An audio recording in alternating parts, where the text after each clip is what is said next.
મુખ્યમંત્રી શ્રી ભૂપેન્દ્રભાઈ પટેલના સૈનિક તરીકે, એમના સાથી તરીકે, એમના ટીમના એક સામાન્ય સભ્ય તરીકે ગુજરાતના વધુમાં વધુ નાગરિકોની નાની નાની ચિંતાઓમાં સાથે ઊભો રહીને સાચા હૃદયથી હું એમને મદદ કરવા માટે પ્રયત્ન કરીશ, એમની સાથે ઊભો રહીશ, એમની તકલીફોમાં એમની જોડે ઊભો રહીને કામ કરીશ.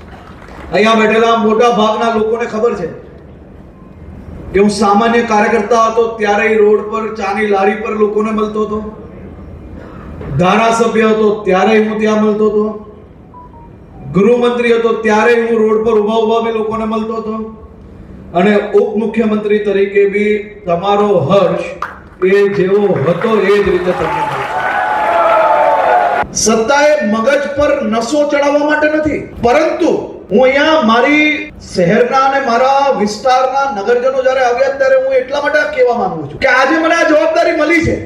આજે જવાબદારી બદલ કોઈ બી હાર તોલા ના હોવા જોઈએ, ફૂલ બુકે ના હોવું જોઈએ. આજે તમે માત્ર આશીર્વાદ આપો, હું જમીનથી બી નીચે ઉતરીને તમારી સેવા કરવા માંગુ છું. મને તમે ભાઈ અને સાહેબ લગાડીને કોઈ સિંહાસન પર બેસાડતા નહીં. હું આજે ચાના બાકડા પર બેસીને તમારી સેવા કરવા માંગુ છું.